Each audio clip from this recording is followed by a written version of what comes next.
Okay, here we go. Secret Garden. We're in chapter 6, and it's titled There Was Someone Crying, There Was. And there's a picture of Miss Mary talking to Martha, the maid. Okay. The next day, the rain poured down in torrents again, and when Mary looked out of her window, the moor was almost hidden by gray mist and cloud. There would be no going out today. What do you do in your cottage when it rains like this? She asked Martha.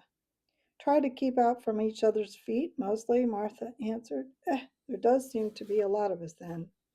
Mother's a good-tempered woman, but she gets fair moithered. The biggest ones go out in the cowshed and plays there. Dickon, he doesn't mind the wet. He just goes out just the same as if the sun was shining. He says he sees things on rainy days as doesn't show when it's fair weather. He once found a little fox cub half drowned in its hole, and he brought it home in the bosom of his shirt to keep it warm. Its mother had been killed near by, and the hole was swum out, and the rest of the litter was dead.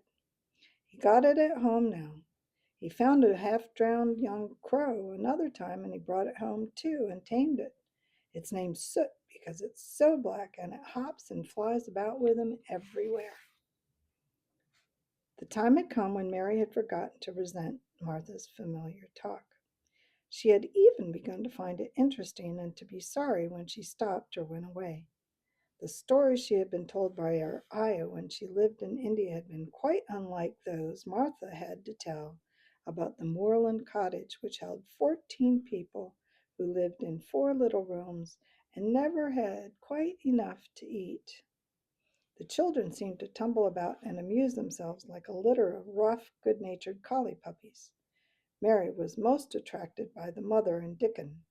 When Martha told stories of what mother said or what they did, it always sounded comfortable. If I had a raven or a fox cub, I could play with it, said Mary, but I have nothing. Martha looked perplexed. Can't the knit? She asked. No, answered Mary. Can't the sew? No. Can't the read? Yes. Then why doesn't thou read something or learn a bit of spelling? That's old enough to be learning thy book a good bit now. I haven't any books, said Mary. Those I had were left in India. That's a pity, said Martha. If Mrs. Medlock let thee go into the library, there's thousands of books there. Mary did not ask where the library was because she was suddenly inspired by a new idea. She made up her mind to go and find it herself. She was not troubled about Mrs. Medlock. Mrs. Medlock seemed always to be in her comfortable housekeeper's sitting room downstairs. In this queer place one scarcely ever saw anyone at all. In fact, there was no one to see but the servants, and when their master was away, they lived a luxurious life below stairs, where there was a huge kitchen hung about with shining brass and pewter, and a large servants' hall where there were 4 or 5 abundant meals eaten every day, and where a great deal of lively romping went on when Mrs. Medlock was out of the way. Mary's meals were served regularly, and Martha waited on her, but no one troubled themselves about her in the least. Mrs. Medlock came and looked at her every day or two, but no one inquired what she did or told her what to do. She supposed that perhaps this was the English way of treating children. In India she had always been attended by her ayah, who had followed her about and waited on her hand and foot. She had often been tired of her company. Now she was followed about by nobody and was learning to dress herself, because Martha looked at her as though she thought she was silly and stupid when she wanted to have things handed to her and put on. Hasn't that got any good sense? She said once when Mary had stood waiting for her to put on her gloves for her. Our Susan Ann is twice as sharp as thee, and she is only 4 years old. Sometimes thou look fair soft in the head.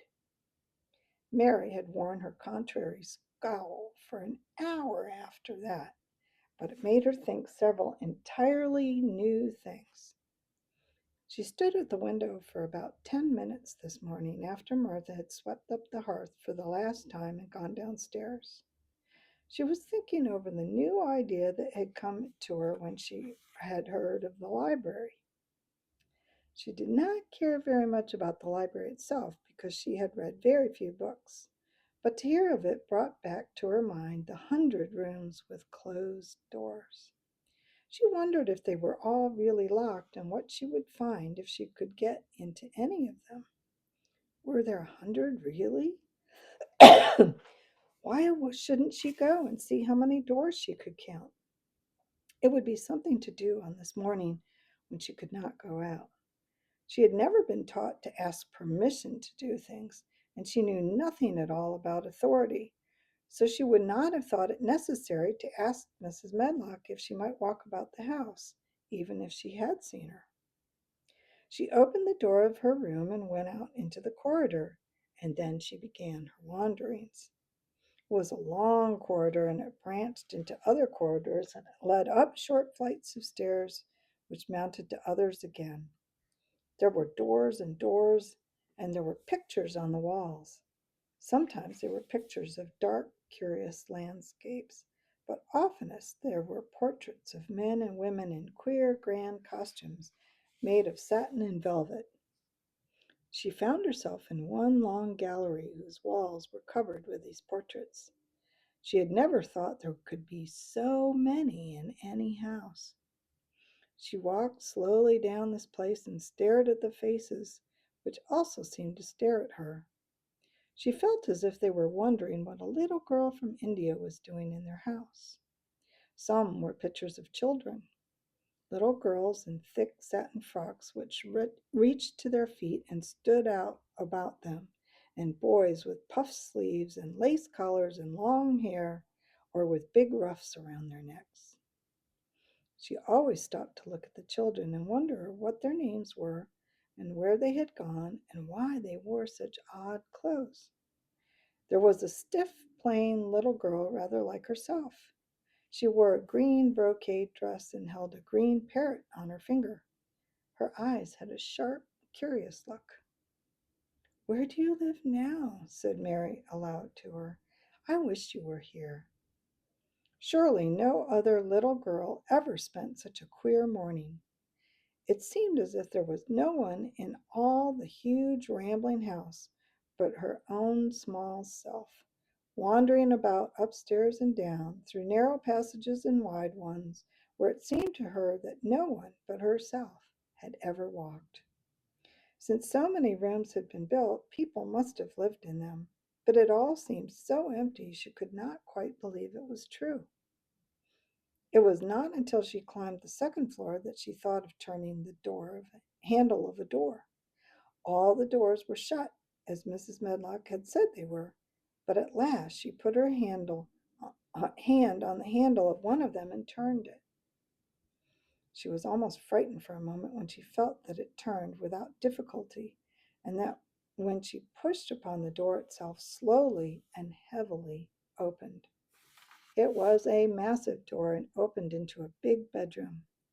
There were embroidered hangings on the wall and inlaid furniture such as she had seen in India that stood about the room. A broad window with leaded panes looked out upon the moor, and over the mantel was another portrait of the stiff, plain little girl who seemed to stare at her more curiously than ever. "Perhaps she slept here once," said Mary. "She stares at me so that she makes me feel queer." After that she opened more doors and more. She saw so many rooms that she became quite tired and began to think that there must be 100, though she had not counted them. In all of them there were old pictures or old tapestries with strange scenes worked on them. There were curious pieces of furniture and curious ornaments in nearly all of them. In one room, which looked like a lady's sitting room, the hangings were all embroidered velvet, and in a cabinet were about 100 little elephants made of ivory. They were of different sizes, and some had their mahouts or their palanquins on their back. Some were much bigger than the others, and some were so tiny that they seemed to be only babies. Mary had seen carved ivory in India, and she knew all about elephants. She opened the door of the cabinet and stood on a footstool and played with these for quite a long time. When she got tired, she set the elephants in order and shut the door of the cabinet. In all her wanderings through the long corridors and the empty rooms, she had seen nothing alive. But in this room, she saw something. Just after she'd closed the cabinet door, she heard a tiny rustling sound. It made her jump and look around at the sofa by the fireplace from which it seemed to come. In the corner of the sofa, there was a cushion, and in the velvet which covered it, there was a hole. And out of the hole peeped a tiny head with a pair of frightened eyes in it. Mary crept softly across the room to look. The bright eyes belonged to a little gray mouse, and the mouse had eaten a hole into the cushion and made a comfortable nest there. 6 baby mice were cuddled up asleep near her. If there was no one else alive in the 100 rooms, there were 7 mice who did not look lonely at all. If they wouldn't be so frightened, I would take them back with me, said Mary. She had wandered about long enough to feel too tired to wander any further, and she turned back. 2 or 3 times she lost her way by turning down the wrong corridor, and she was obliged to ramble up and down until she found the right one. But at last she reached her own floor again, though she was some distance from her own room and did not know exactly where she was. I believe I've taken a wrong turning again, she said, standing still at what seemed the end of a short passage with tapestry on the wall. I don't know which way to go. How still everything is. It was while she was standing there, and just after she had said this, that the stillness was broken by a sound. It was another cry, but not quite like the one she had heard last night. It was only a short one, a fretful childish whine muffled by passing through walls. It's nearer than it was, said Mary, her heart beating rather faster, and it is crying. She put her hand accidentally upon the tapestry near her and then sprang back, feeling quite startled. The tapestry was the covering of a door, which fell open and showed her that there was another part of the corridor behind it, and Mrs. Medlock was coming up it with her bunch of keys in her hand and a very cross look on her face. What are you doing here? She said, and she took Mary by the arm and pulled her away. What did I tell you? I turned round the wrong corner, explained Mary. I didn't know which way to go, and I heard someone crying. She quite hated Mrs. Medlock at the moment, but she hated her more the next. You didn't hear anything of the sort, said the housekeeper. You come along back to your own nursery, or I'll box your ears. And she took her by the arm and half pushed, half pulled her up one passage and down another until she pushed her in at the door of her own room. Now, she said, you stay where you're told to stay, and you'll find yourself locked up. The master had better get you a governess, same as he said he would. You're one that needs someone to look sharp after you. I've got enough to do. She went out of the room and slammed the door after her, and Mary went and sat on the hearthrug, pale with rage. She did not cry, but she ground her teeth. There was someone crying. There was, she said to herself. She had heard it twice now, and sometimes she would find out. She had found out a great deal this morning. She felt as if she had been on a long journey, and at any rate she had had something to amuse her all the time.